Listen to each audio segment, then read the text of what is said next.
Collecting and Archiving Dance, Autumn Knight and Megan Metcalf in Conversation. This seminar is part of Moving Online, Ontology and Ownership of Internet Dance, funded by the Arts and Humanities Research Council, grant number AH/W0100-2X/1.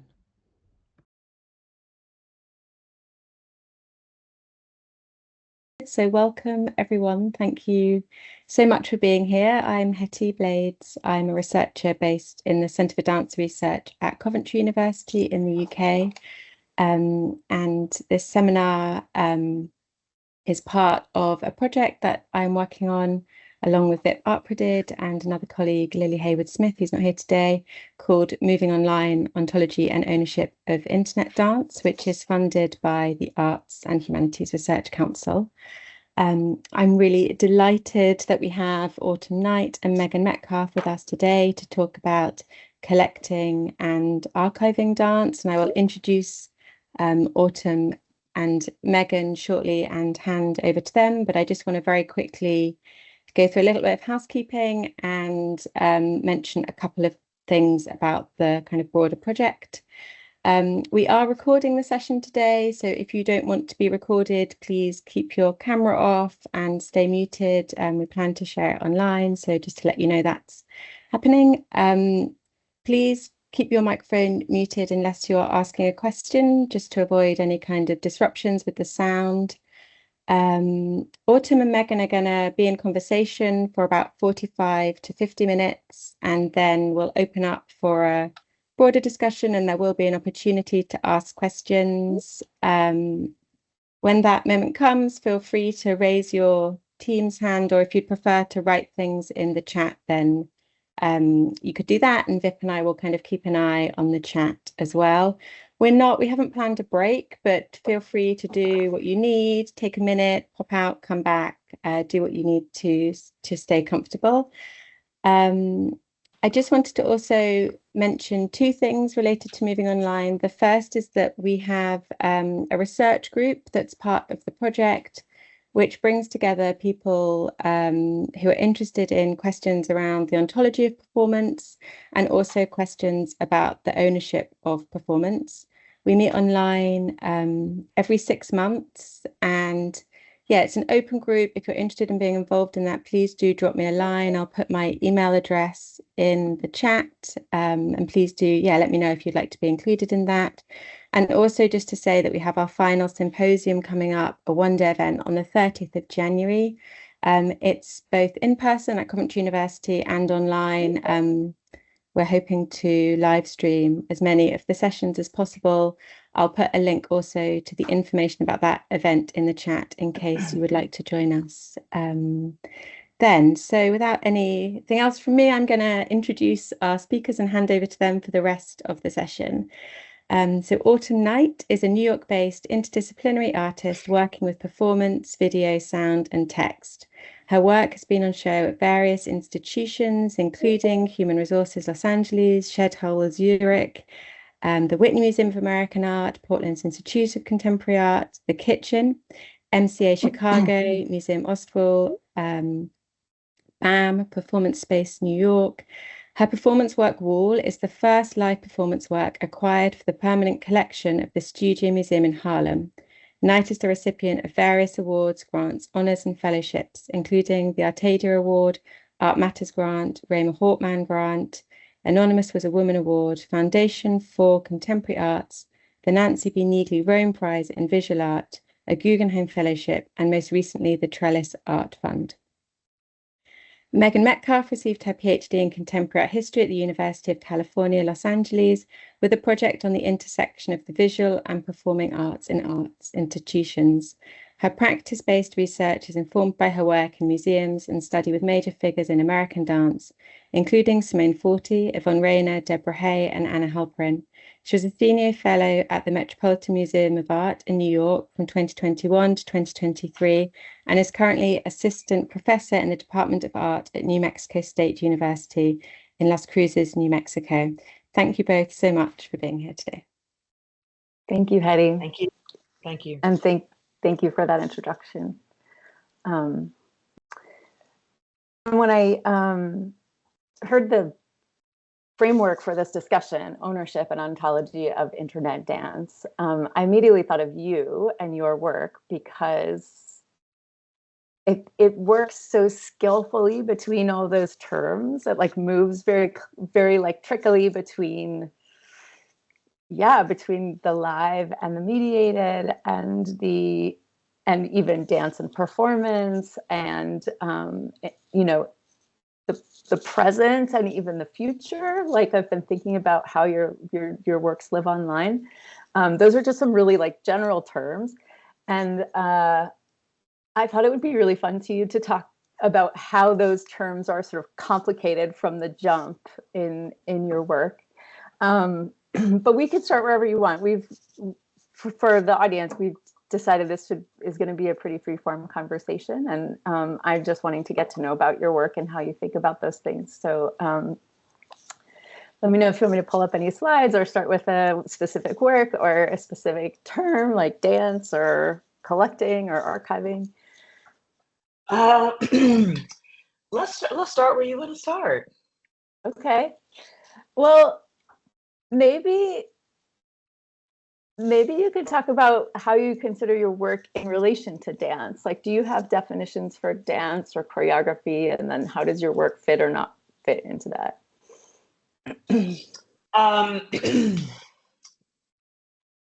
I have typically worked, as a person who had their foundation for art in theater. Movement was very important and critical to my development as an artist, and I was always I've always been interested in dance forms just from early on, and and I've always tried to incorporate my dance research without having formal dance training. I've always sort of collected and archived and researched many different types of, I would say, dance movement works to include in the choreography of my own work in terms of my own body or choreographing the bodies of others. So I very much am very much aligned with dance and movement sort of as a foundational form in terms of source material for my work to start with, even if the work has is not directly related to dance. More recently, though, I have had the opportunity to engage in proper formal choreographic experiences with actual dancers. So which is a bit of not necessarily a departure, but a new chapter, right? Because I think choreographing on non-performers and non-dancers is another type of beautiful experience, sort of like guiding people through movement. But I've just kind of had the experience recently in communicating sort of my aesthetic desires with people who have that movement vocabulary inside of him. So that's sort of my relationship with dance in my work. And I have a project coming up later this year that also includes professional dancers. So I'm I'm moving deeper and deeper into that territory as much as the field will allow. And I love this, like, proper or formal or professional dancers. Can you say more about what that offers your practice?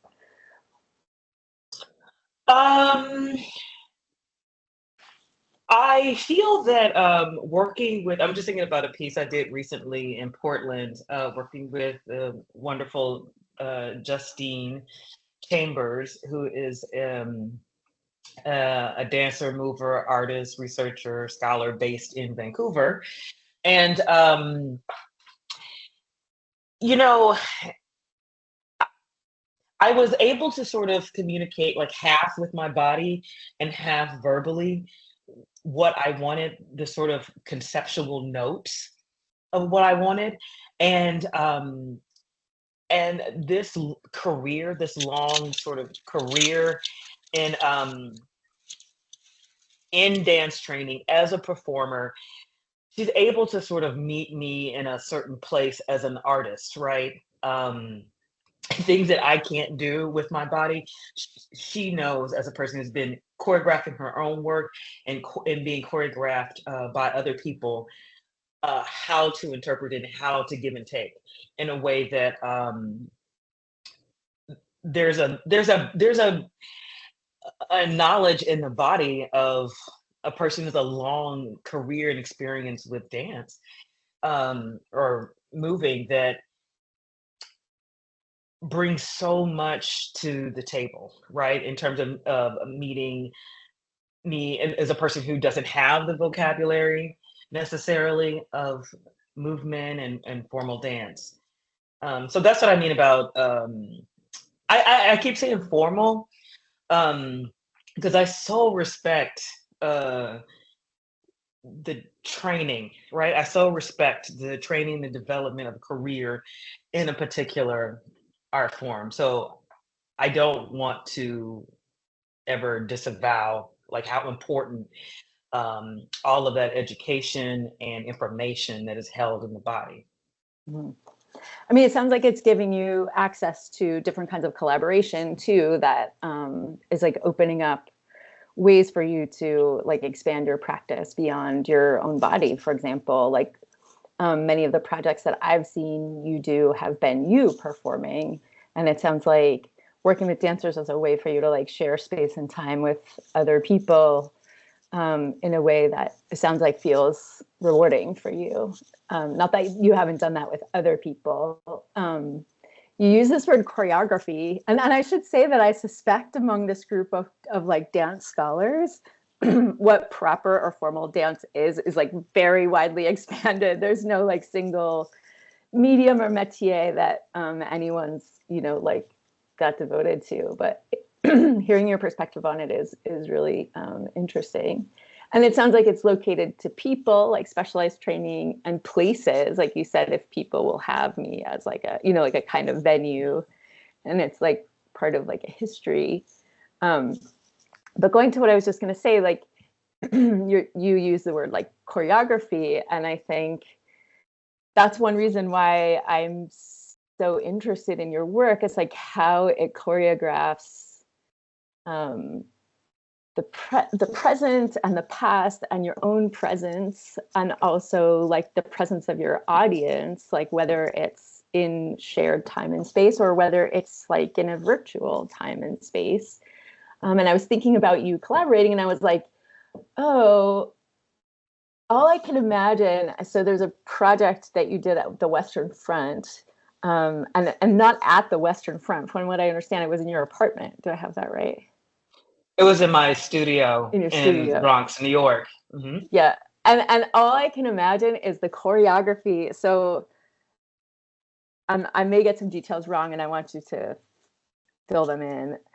There are multiple cameras on this live streaming event, and one is looking at Autumn's face straight on, and one is from overhead. And then there are others. There's one like on a light table. Maybe that's the same one.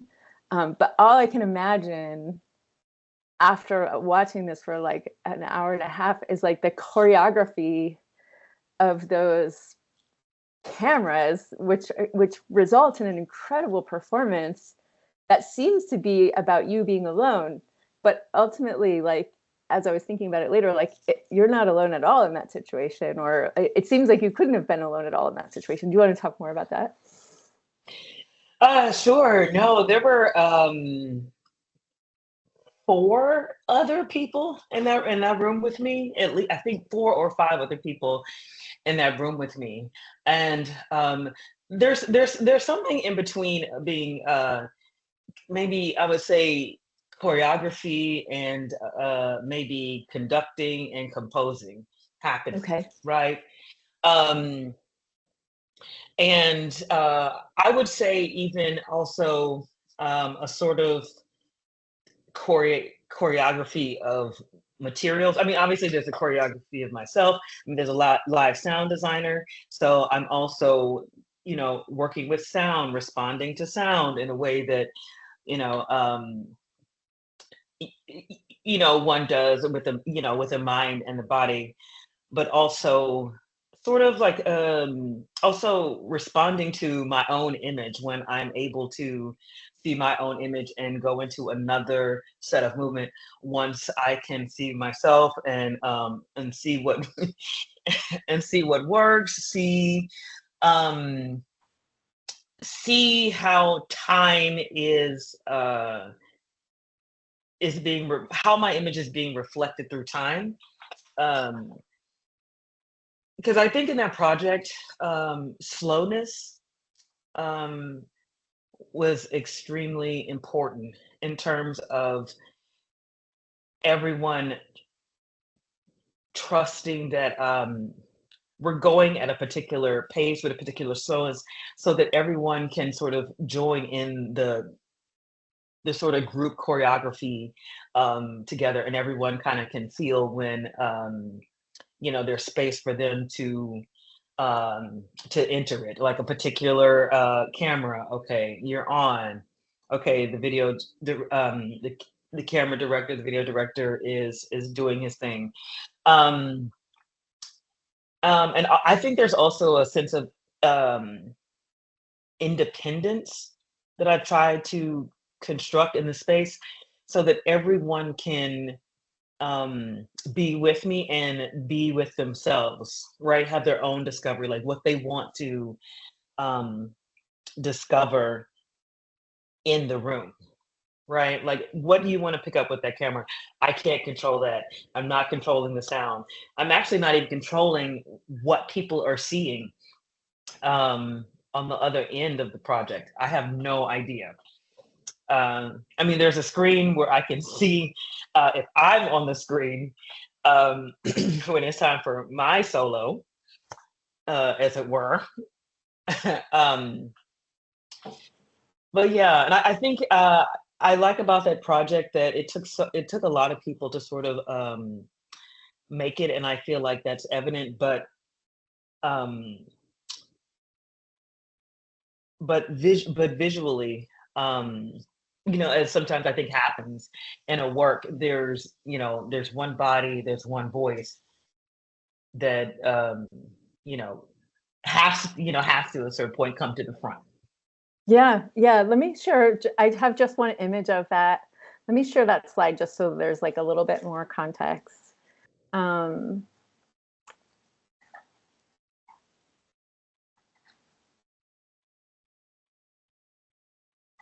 oh, did it share? Yeah, I can see it. Okay.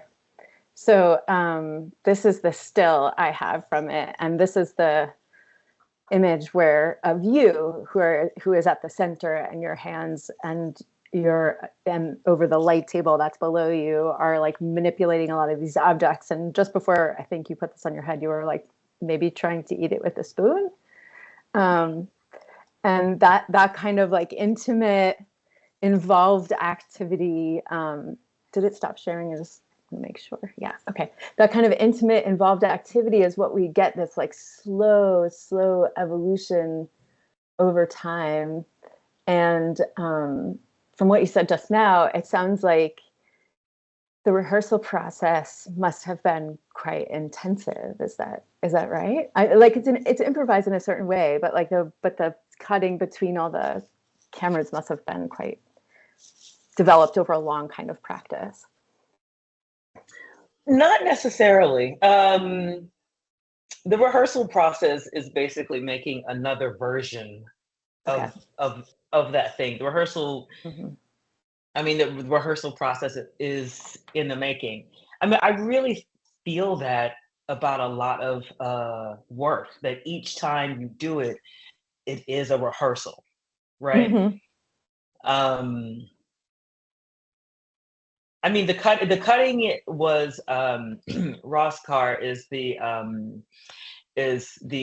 camera director and responsible for cutting and mixing and live editing the images. So in a certain way, it's sort of his discretion, like how he wants to choreograph the animation, how he wants to bounce back and forth between the different cameras. So I really, because of I mean, I think you do rehearse improvisation for sure. I have rehearsed improvisation inside of performance, just, performing improvisationally over and over again, really to create flow. Yeah. And actually, that sort of leads me to one of like sort of my realizations over the last, few weeks, like looking into projects and reading articles and things about your work, is that it seems, and this is true of like all dance makers and all makers, but it's like especially evident in your practice, or at least as I see it, that each performance or like manifestation of your work is like informing the next one, and then there's the next one and the next one, and of course those are like embodied knowledges and also intuitive skills that you build, and collaborative skills if you keep working with the same people. And it's really brought home, I think, in the end of this work, where you write on the light table Sanity TV, which is, a strong through line of your practice. And you can talk, if you want, you can talk about like how that exists alone and how it exists together with other things. But just to finish this thought, this live streamed, so it's available on the Western Front's website. It's live. It was live streamed in 2021. It was in the spring of 2021, over 2 hours, and now it lives there. And I wonder, like, that's an archive in a certain sense. But I wonder what your feelings are about that life that it has online, and like what you think. Is it like a historical document, or is it a thing about the present moment? And I'll confess that my experience like really brought me into the present moment, like watching it. It seemed historically situated, but I was so absorbed in the texture and intimacy of the things that you were doing that it felt very about the present moment for me as a watcher, as a viewer. Mm-hmm.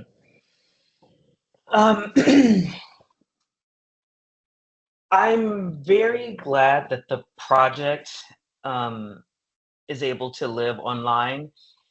I think those of us who do performance, the ephemerality of it is sort of the beauty of it, and it is the essence of it. But at the end of the day, it is ephemeral. I mean, it is a very sacred space when you share a live performance moment with someone. But that particular performance, video, film work was an opportunity to do both, right? To have the evidence of a live performance, a thing that was happening live for a virtual audience, right? So there's that tension. I would say for me as a performer, knowing that I'm making a work and it will, live online later, and it's streamed. But the point is, everything I'm doing, it is to be watched right now, right? So there is no later editing. I don't go back and, well, that piece isn't edited. It's what we did, and it was put online. So, knowing that what I was doing, like there's no stopping, just like in a live performance, there's no stopping, there's no cutaways. It is continuous, and whatever mistakes or happy accidents are made are folded into the work. And there was a bit of a pounding in the chest, even though there was not a live audience there. But I know that because of the way we shared it, that people were watching live, even if it's 3 people that were watching it live, people were watching it live. And I feel like there was a simulacrum of the live element of performance for me. And I think the project Living Online is important as an archive, as a document, but one that is meant to be seen online because it was done online, right? And I think it's really nice for people to have a sense of, I was about to say an artist's work, my work, that can be revisited, right? And not so much of, I think when we see performance online, just, I would say, either something captured in real time with an audience and it's put online later, where you have that feeling, oh, I wish I was there, I wish I was in the room. But this work and the work in the kitchen, they're made for you. Everyone who's ever seen it was in their own living room, or at their job or wherever they watched it, right? So I think those things living there are important for that reason. So there's no FOMO attached to it. Yeah, maybe that's why I get this feeling of like absorption in a way that I don't get from those kinds of performances that you're talking about, where it's like documentation captured after the fact. This type of document where it's live streamed, and even if it's not live streamed in the moment that you're watching it, it has an uncanniness or like a presentness, for exactly that reason, that it was never like going to be delivered in a different way, and it was always going to be in those kinds of situations. Yeah, do you want to say anything more about the kitchen project and how, I guess we're working backwards, the kitchen project and how the Western Front performance evolved out of that? Yeah, the kitchen project. Would you like me to describe the project? If you want to, or I can. I mean, well, I will say, the kitchen project was also another project, performance work that was live streamed. In this one, my whole body is involved except for my face, which was a choice to not have my face and head in this project, because I was walking through an entire building. Which is interesting because I actually made the choice in the Western Front project to allow my face to be shown, because the body was completely available in the other project without the face, and and also it was about the environment, the building, the architecture, of the kitchen, these like 4 floors and a roof, and there was so much sort of spatial material available. When I was invited to do the project at the Western Front, it was during the pandemic. I couldn't travel to Vancouver, and so the invitation was like, okay, well, what can we do? And I was invited by curator Pablo, film and video curator currently at the Walker, and so naturally, I think there was an invitation to continue the thread of developing like a video project. And so I collaborated again with the same group of artists from the original project, because we had developed a language. We had developed a visual language together, and I think there was also a sense of, after watching the kitchen project, that they they captured a type of nuance, or they got my they got my humor, or they got the things that I wanted to point to, and they also had their own narratives. So basically, that was the evolution or relationship between those two projects. Same team, and also the restrictions of mobility during the pandemic. Let me show a couple of slides from that. The kitchen, if you're not familiar, is a longstanding film, video, and visual art organization in downtown New York City.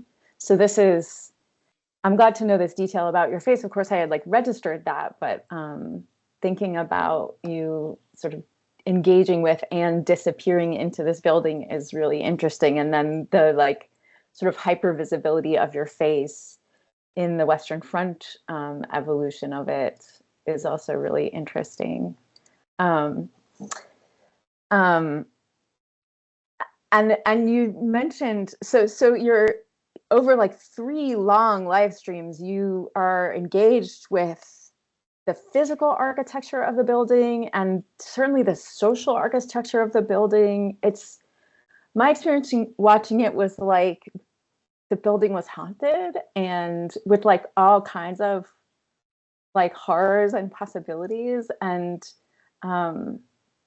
you're in there like excavating, but also like tearing down and tearing apart. It was one of the most powerful art experiences I had during the pandemic, and I shared it with students who were I still share it with students who are incredibly moved by it. And I wonder, maybe you could tell us more about like what the permissions were like what kind of permission do you have to ask to, like, in my memory, I wasn't able to find this part in my review recently, but like in my memory, you're like pulling apart drywall and stuff. Is that true? Yeah, and ripping the carpet out of the floor. Yeah, tearing down drywall. They really let me. I don't know if I got to take a sledgehammer to the wall, but there's something similar to that happened. For sure. It had that feeling for sure. Yeah. And so what were your agreements like with them? Were you like, I need to be allowed to just do my thing? Well, there was a space out in Queens that the kitchen had acquired for residency projects that I looked at before the pandemic really got underway. And I could do my residency there. There was a big empty warehouse. And I'm not sure, but I imagine maybe writers feel this way about the blank page. It was great, enormous space. Wow. But it also felt like a blank page. So that was, quite scary. But, as the pandemic got underway, the subways, people were afraid to ride the subway. So eventually, because I live in Harlem and the kitchen is in Manhattan, both in Manhattan, decided to, I was invited to do something at the actual kitchen. Which was closed or closing for renovation, correct? It was closing for renovation. It was closing renovation. But the vibe of the place, the energy of the place was of like the rapture, right? It really felt like people were raptured, like coffee cups with a little coffee in it. Everybody's desk was full, like it was like, like a pen writing mid-sentence, and it was just like on the paper, because I got to do a portion of the performance in the director's office. And And it was almost like they had just been there. So the permission really was like, you know what, this building is under renovation. You have the whole building. We can get you up on the roof, and you can go everywhere in this building. And I was like, okay, well, it looks like it's going to be torn down, so should we tear it up? Should I tear it up? Mm-hmm. And they were like, yeah, okay, let's just figure out how to do that, what tools you need to do that, what kind of gloves you need when handling the carpet and the nails in the bottom of the carpet when you rip up the flooring of a place. So I was even allowed to sleep there. I slept in there a couple of nights in the office area. I had a little blow up air mattress, and yeah, slept in there, showered there. They had a shower in there for guest artists. So I really had free reign, which really made the project much more interesting to me, because also the history of that place, it was so full of years and years and years and years of artist projects and people working there. There was like in the back of a closet behind some cables and cords, it was like Act Up poster, like from the 80s 90s, in the very back, like an actual poster. So it was just a really great opportunity to engage the building as an archive Mm-hmm. of an art institution of all the artists who had come before. Yeah. I mean, it's really so extraordinary, and that level of permission to engage in that way is incredible. I think it's also incredible that like you were able to do this like archiving project in like, it's like archive as destruction, or archive as messing with, or archive as challenging,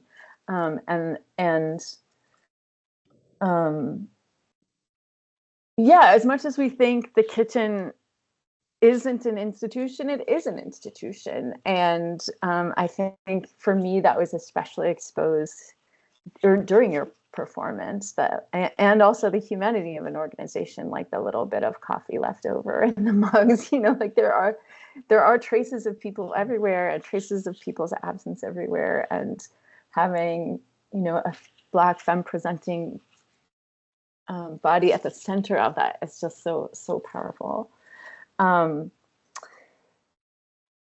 One thing that I'm wondering about your work, well, I said this to you in a previous conversation, like I noticed that people seem to call you in or call you up when there's like a transition, like an institutional transition or an institutional moment of crisis.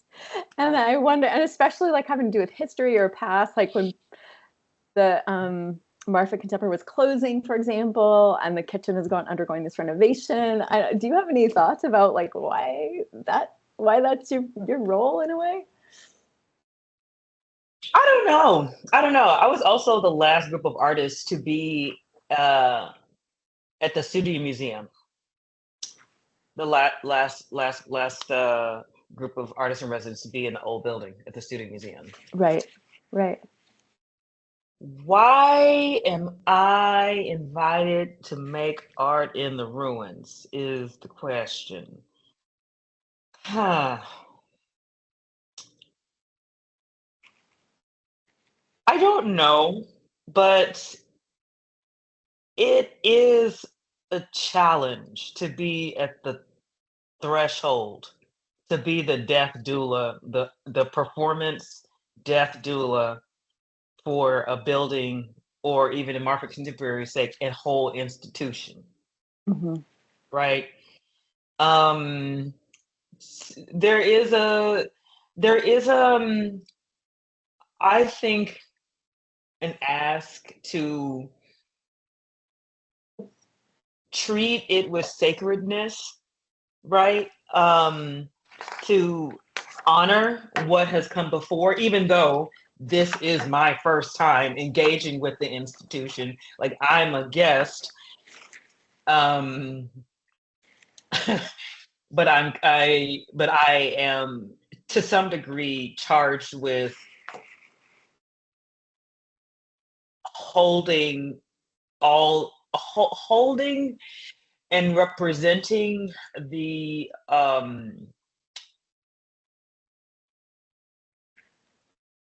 I would say the level of art curation, the level of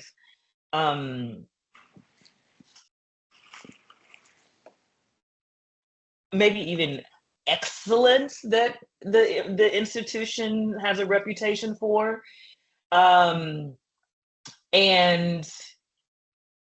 bidding farewell to a legacy that I may or may not know, but I am now a part of, and also have to hold that up like, okay, I'm the last one, so I gotta, this is the last one in the history of this building or of this institution. I don't know. I don't know. It's a particular role. I mean, I think because I've experienced it over and over again, I feel honored to do it. I don't have a curiosity, sort of like, oh man, oh, you know, it's a nice challenge, right? Like, so let's use everything that's left. I mean, I think also at that particular intersection, right? At the end, you are offered way more freedom, right, than you are at the inaugural place of moment of an institution, right? So at the end, they're like, "Oh yeah, yeah. Oh, you want to pull the fridge into the middle of the room and dump it over? Okay, we're not using it. Use all of that. I mean, like the that's sort of the request. Please clear it out, clear it, use it. Everything is at your disposal. Mm-hmm. Yeah, we're not getting anything new, but everything here is for you." It's got to be so fun. The kitchen was really fun, because I was able to actually work within it was almost like a little treasure hunt, or a discovery of what artists had done before. There were so many, there's so much, like, I think, structural ephemera from other artists' works that I worked inside of. Like, one artist, I think, was able to drill a hole in the floor. There was like a trap door or hole in the floor that I probably would never ask the institution to do. I wouldn't even come up with that. But I was like, okay, some artist was brave enough to do this, so I will use this. I will use this. Some other artists, like the entire second floor of an office, an artist, I guess, wanted the whole face of that office like ripped off so that exposed the office. I was like, this is great. I get to live in the brilliant sort of remnants or aftermath of these other amazing, fearless artists. I don't know who they are, but they've given me all of these gifts. Yeah, that's so great. I'm feel compelled to say we didn't get to talk about Sanity TV, but maybe we will in the Q&A. You have described that in some places as being the guest and the host at the same time when you're doing it by yourself. And it seems like with both of those projects, you were both a guest and the host, and perfectly suited to this like improvisational role that you were sort of dropped down into at the end of the organization. Mm-hmm. Yeah. Mm-hmm. Thanks, Autumn. So it's about our halfway mark. Do you want to keep talking, or are you ready to take questions, or we can do a bit of both? We can do a bit of both. Okay. Is there anything pressing from our observers?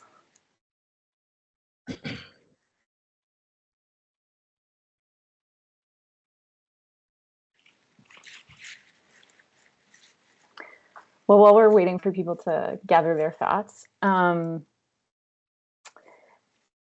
these institutions have like archived your work in a certain way or collected your work in a certain way by hosting these live streams on their websites now. And by all means, watch the Kitchen streams. They're available on Vimeo on the Kitchen's website. They're incredible works. But the one that was in your bio and the one that's received some academic attention is the performance that was collected by the Studio Museum in Harlem. And I wonder if you can talk a little bit more about the process of acquisition and deciding like what to ask them to collect. I mean, as I understand it, that's how it sort of unfolded, but I'd love to hear you talk a little bit more about that. Yes. So every year, Studio Museum has 3 artists in residence, and at the end of the year, you learn that they collect a work from each artist. And there have been artists, amazing artists who come before me at the Studio Museum who have been, who've had live performance, you know, as a huge part of their practice. But I think that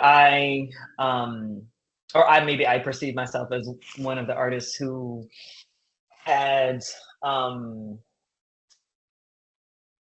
live performance really at the center of my practice and really didn't it really didn't have an extensive material practice.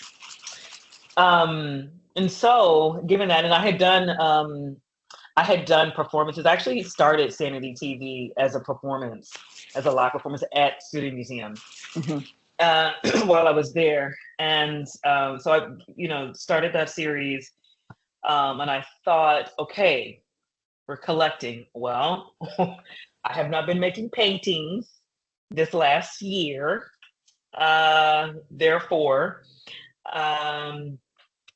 what about a performance? I was like, that is what I do. Let's try to collect a performance. Let's just see. So they ended up collecting a video work and a performance, and the performance is Wall. And actually, Wall was not a part of anything that I had done or even worked on while at the Studio Museum. Mm-hmm. So Wall was a work that I started while I was artist in residence at Galveston Artist Residency in Galveston, Texas. I have a question. Okay, well, I'll speed this up so we can get that in.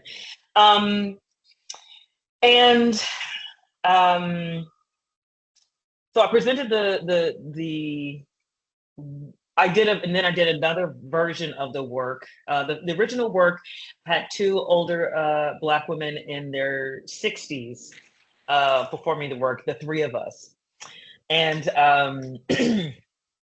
I tried to get them to perform at the work presented in Houston a couple of years later, but they were unavailable. So I expanded the work to include an ensemble of about maybe 10 women, along with me and a co-performer, Natasha Turner. And that version of the work is a work that I presented to the Studio Museum to collect. So basically, I presented images and documentation of the work, and they acquired the work, right? But the actual acquisition process, they came back to me and they're like, okay, so we, purchase this work, but what does it mean to actually acquire it? And so we had like a year-long process of actually remounting the work because no one had ever seen it. They acquired it, but no one ever seen it live. It is a live performance. So I worked with an archivist, Corey Olinghouse, and we basically parsed out and recorded and tried to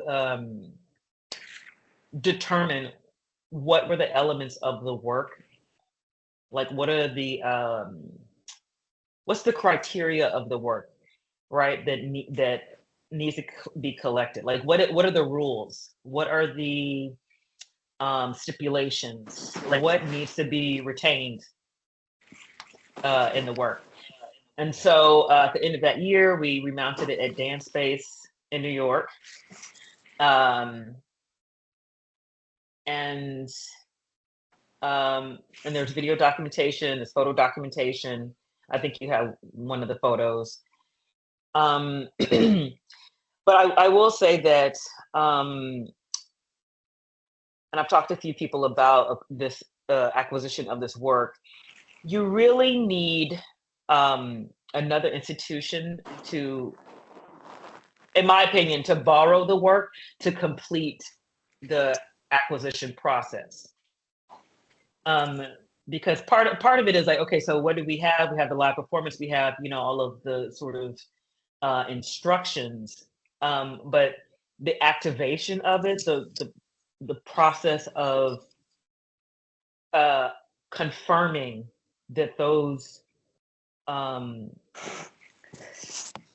ideas actually can work for the life of the work. Mm-hmm. It comes through the borrow lending process. Mm-hmm. And mm-hmm. So hopefully that'll happen sooner than later. I would love to take on that challenge. Yeah I'm working on that. I really want to see where the rubber meets the road. Were you aware at the time, or was the Studio Museum aware of the other experiments in collecting performance? The big name is Tino Segal, but then also Simone Forti's works were collected, and there are others like Tanya Bruguera at the Tate. And was that part of the conversation, or was that largely separate from how you were thinking about it? That was part of the conversation, but mostly on my end and Corey's end. At the time, the Studio Museum had never collected purely live performance. Right. So the experience and that knowledge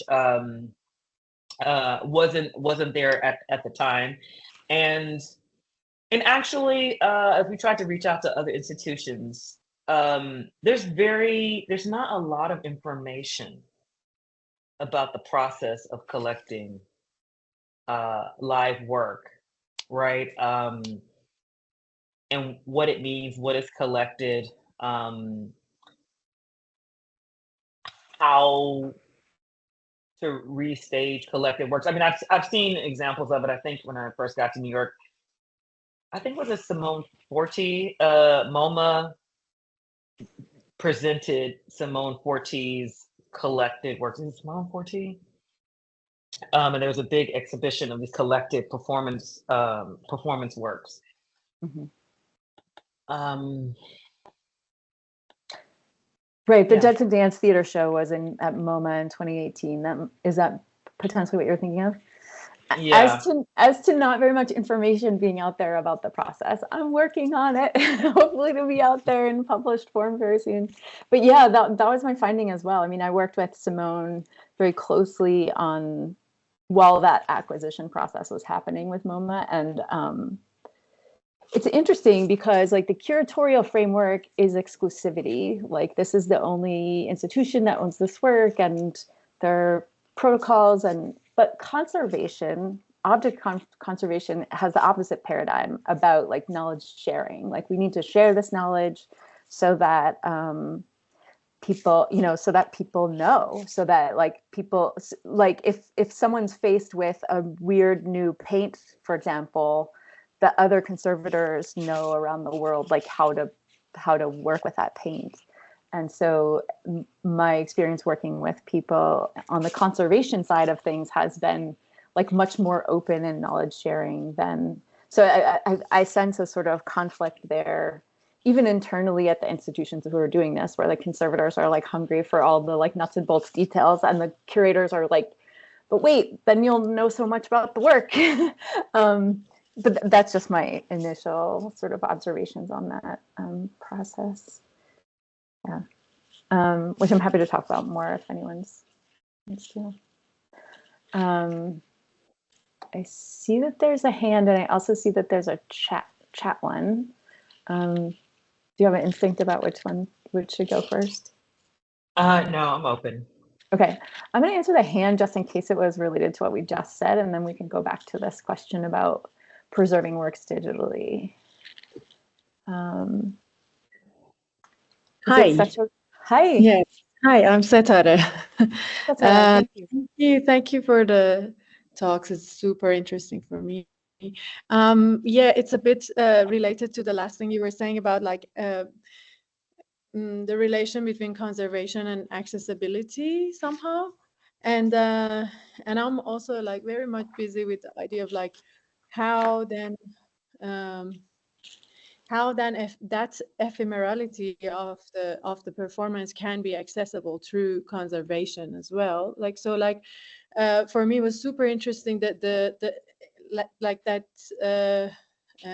Autumn was insisting on the streaming quality of the registration. So like that, like I'm not sure, I don't know your work, so I don't know if all the works that has been like archived are like registered in this way, but the one that you were talking about for me was really interesting, how the quality of like imagining the streaming, even if there is like two people that you don't see that they are watching you, give this quality of like liveness that like you said, like pumps the heart when you're performing. So like you already mentioned that maybe a part of it is about like how we also share the process of registration, like how people know that how these things has been registered and archived. But then there is always something about the moment that it's not live anymore, it also works as a different object. So like watching a live stream, then again, it's totally another experience. So like kind of, I would love to hear more about how you relate to like what is ephemeral maybe there, or like what is still ephemeral in the conservation of a live object somehow. I don't know if it makes sense, but thank you anyways. Very interesting to hear you.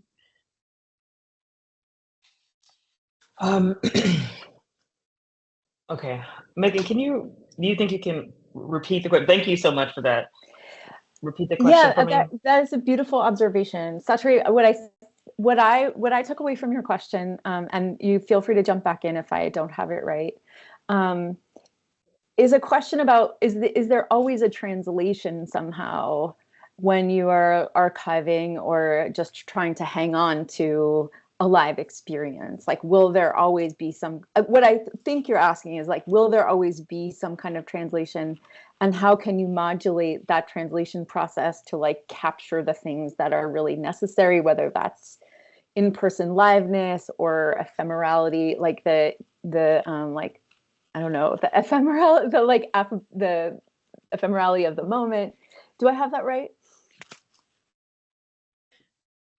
Yeah, that's another way of thinking about. I was not really thinking about translation, but yeah, sure. Also, like, yeah, but the thing you mentioned about like what is it that we are preserving, or like you know, like, because live stream from the performance to the live stream is a very clear transition for me, but from the recording of the live stream to the like the archived version of it, then there is a question of like, how are we bridging there, you know?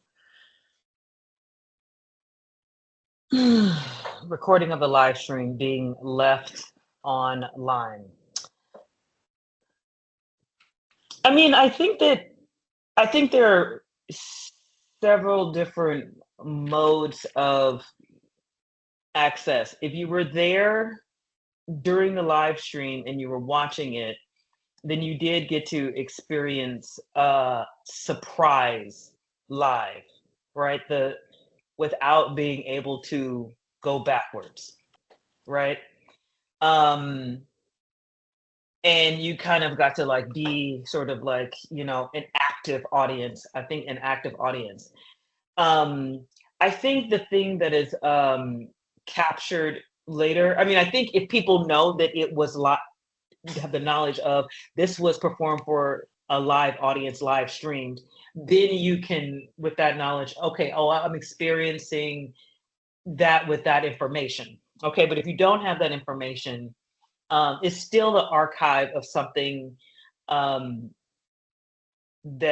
happened at some point. I think that there's information kind of dropped out, and I think what information you have access to about the production of a work gives you a different experience of the work, right? And I think the way that certain people engage with works in the digital format, in terms of, some people love to scrub and go back and go back. So in some ways, it kind of operates like a book in a way, where I can turn the page or I can flip the page back, and I think that's a different experience of the work that's accessible. Like once that work hits like an archived digital space. I don't know if that responds to anything.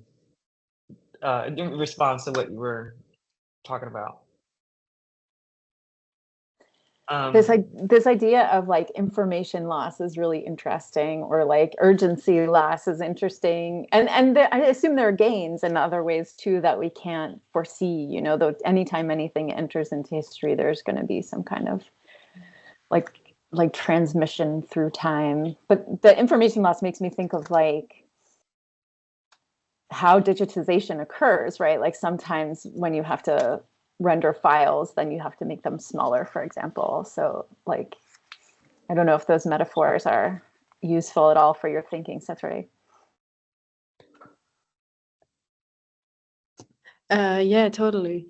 I was just thinking, actually, I don't know, I don't want to take off so much time. I'm like very interested in this talk. I was just, it just made me think like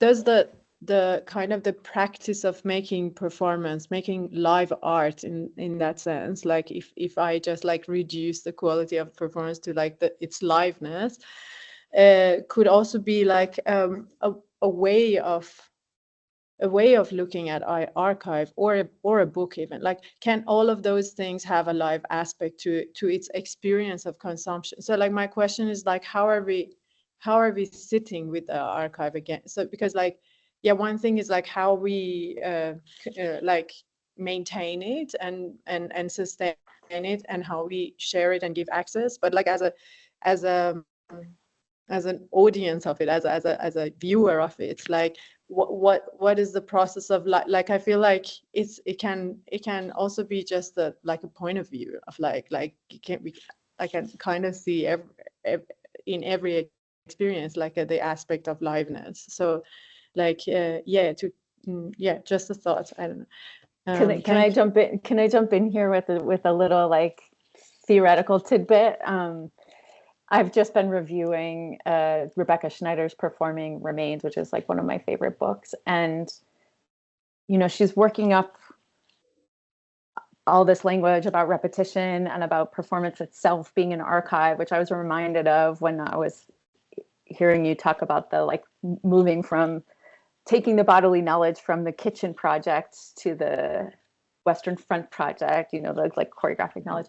But she says like in this really beautiful way, like all engagements with history and all engagements with culture are like are live, are like body to body transmission. Like even if you're late, even if you're coming to the archive like many years later, and if you think about an archive as like a dusty place, like we're not thinking about that today, but if you think about an archive as like a dusty place with books and papers, like typically you have to like deal with a bunch of people and you have to like go there and you have to like, you know, you like, there are gatekeepers and there are like appointments made and there's travel involved, and that's like a very like live kind of encounter. But that's just a theoretical framework that I'm interested in that might be helpful for that question. What you were saying made me think about like a co-live experience, right? Because once you engage archival materials, you have all of the feelings and thoughts and your reaction to engaging something from, 100 years ago. You're thrilled, you're activated, you're alive in it, you're alive with it. Or engaging a live artist's work in a certain way. I think that live artist to live audience, there's something in that co-liveness that is particular, which I think is why for both of these projects, I wanted to create, to simulate a co-liveness, to know that there was one person. I was on the hook for being watched. I put myself in a position to be seen, and not performing for the camera. That wasn't that, because I invited the cameras in and we, took B-roll. We're like, going to do this. I'm going to do this live. But there's something I was like, I can't quite get fully into this if I don't have someone on the other end that I'm responsible to, like an image that I'm constructing. Well, I didn't have a lot of experience performing just for the camera. That wasn't my art making experience, to just do something for camera. So I think, to sort of help myself, I was like, can we live stream it so that there is someone watching somewhere, so that I know that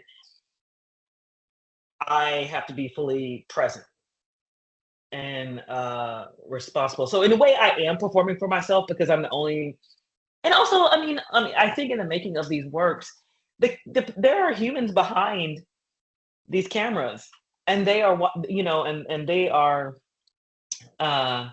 watching as well. Because actually, Sanity TV actually began because I had a studio at a residency, and I was like, oh my God, I just do performance. I don't know what to do in a studio. What am I supposed to do in this room?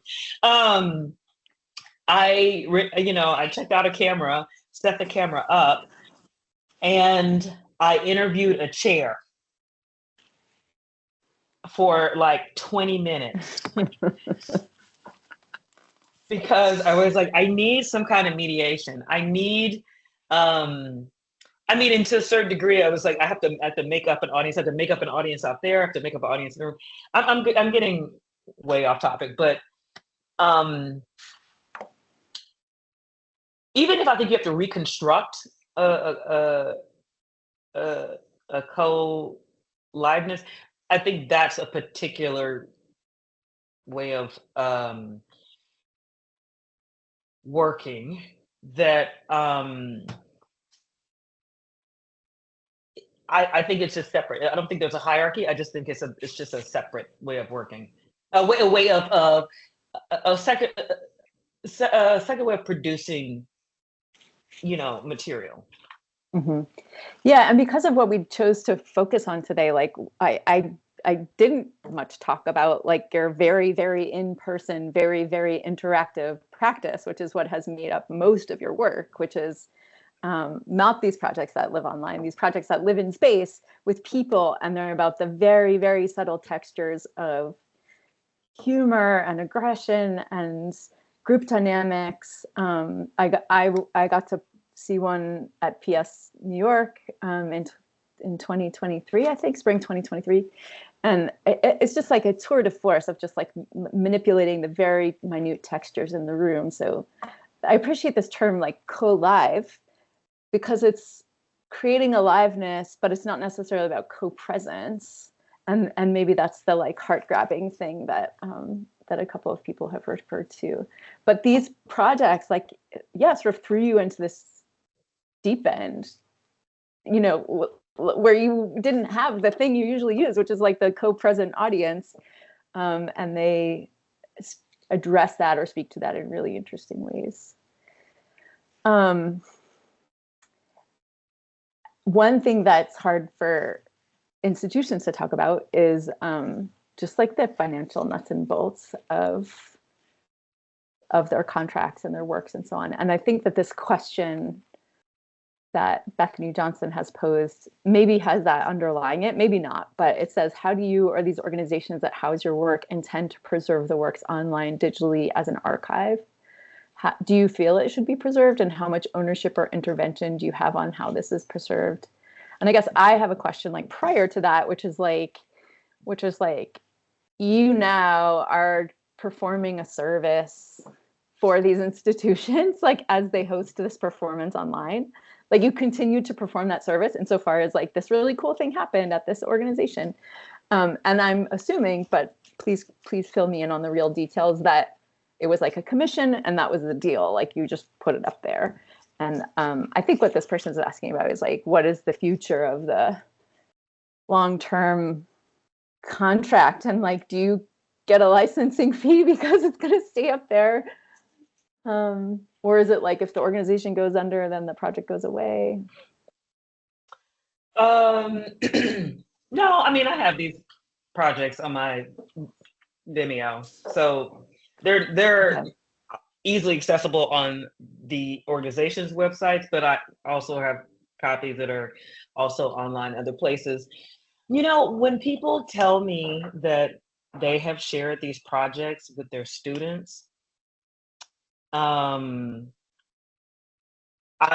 feel like, okay, this is part of the life of this work. I never imagined that that would be the case when making these works and even putting them online. I thought, oh, it'd be great for people to kind of, you know, see what I did. If they didn't catch it live, if they didn't watch the 3 hour programs live.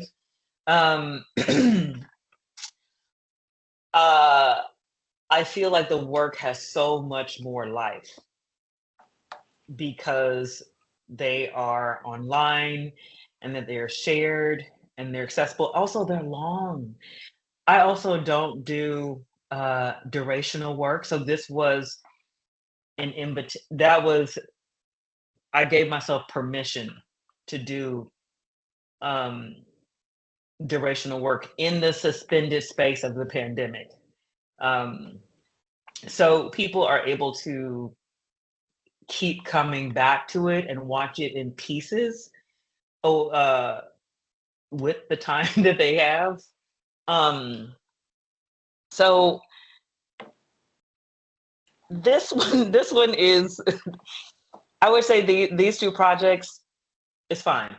It's fine. I love that they live out there and that they have legs. And I think honestly, it's the World Wide Web. It's an introduction to my work for a lot of people. Mm-hmm. And there's a lot of material there. There's like 10 hours of work online for people to experience. And going forward, I don't know if I would put everything. I've done similar projects that have not been, that I haven't put online like that. Or maybe one more. But yeah, I also was thinking earlier about like time, and I think unconsciously I try to work in a way that tries to kind of archive where a place is in time, like the building at the kitchen, but also in Western Front, I used a bunch of materials that were from the past, but also mixing them with present ideas. You know, there's a lot happening, you know, politically. There's always a lot happening in the U.S. Let's be honest.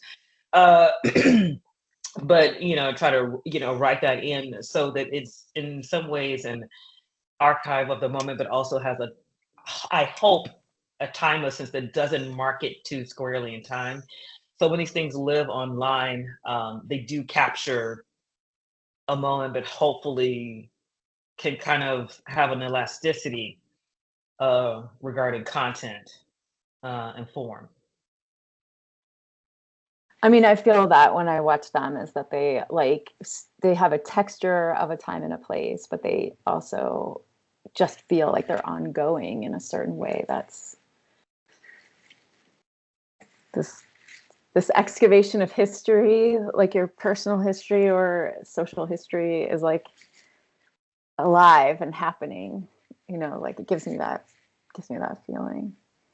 It occurs to me too that I had this thought as I've been reviewing your projects, is that your practice overall is really, really skilled about providing presence or withholding presence. Like it's really skilled in like manipulating your presence. And so also with these works living online, like in the kitchen project where your face is not showing, for example, or in the Western Front project where the other bodies, the other contributors are like out of frame, and it's a very like tightly delimited thing. It feels like you're very in control of your own presence and your own exposure, even if you're on camera the whole time, or even if you're in Sanity TV or one of the other ones, even if you're like holding the mic the whole time and in charge of the whole time, which may not be like the same like legal controls over like the circulation of your image, but it is like an ethical control and a personal control over the circulation of your image. The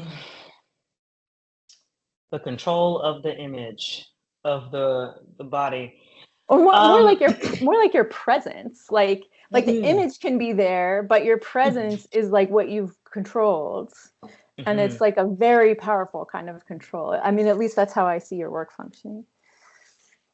Well, you know, also in these two projects, I also wanted to give myself the challenge of not speaking live in the works. And I think except for these phone calls that I make during the work, during these works, I do put those live phone calls in there just to kind of sort of break that sort of that, or just really bring in not only my liveness, but the liveness of the outside world.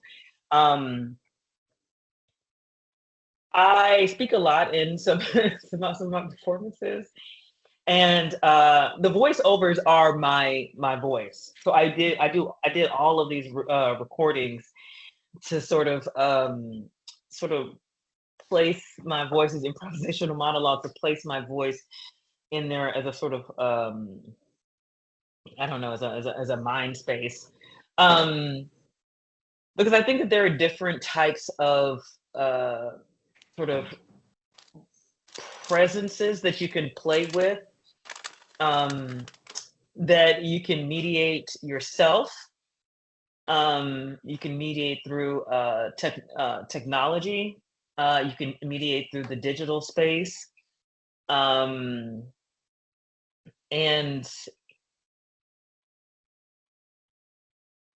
I think it's an interesting sort of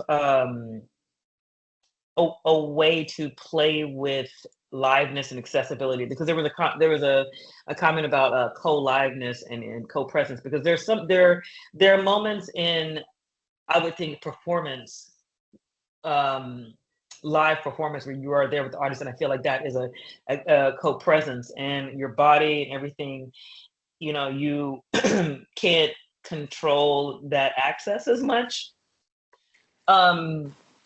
Whereas I feel like in the digital space, you can manipulate, you can have co-liveness without the co-presence, and also just sort of challenging what liveness, I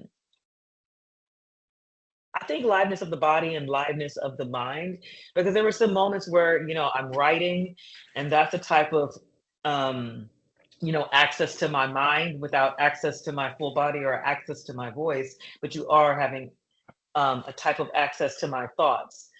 Yeah.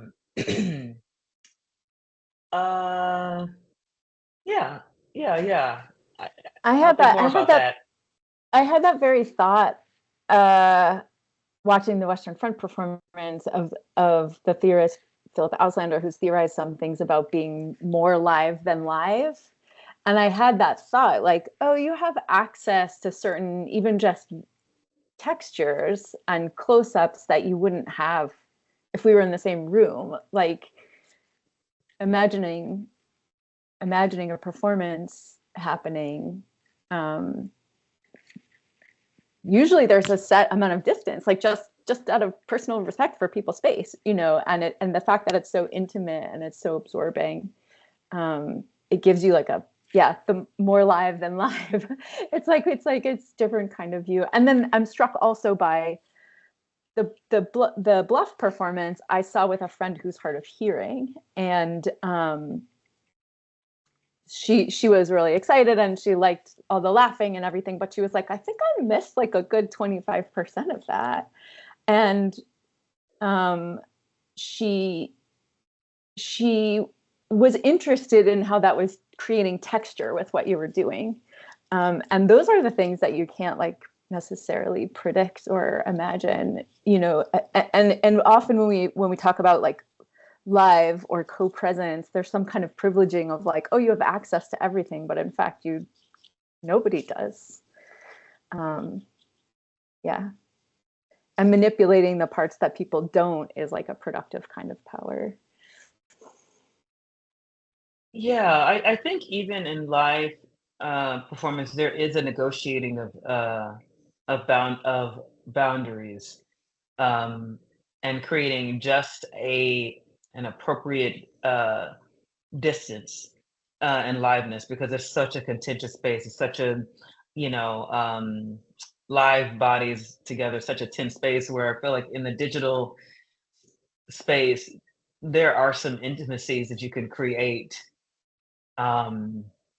sonically, like you said, the texture, just like, okay, you're looking at you can see the fuzz, you know, on my face, something that I would never want you to see. Never let you get that close to see real time. You can see, you know, flaws. Yeah. So yeah, I appreciate like all of this conversation about negotiating intimacy and liveness, and like what can be mediated. Thanks so much for sharing your work with us, Autumn. I really appreciate learning more about it. This has been a pleasure. Thank you so much for the invitation. Thank all of you who were here and engaged in conversation. It's been a pleasure. Thank you. Thank you both so much. This has been really, really rich conversation. Thank you. Thanks to everyone for coming.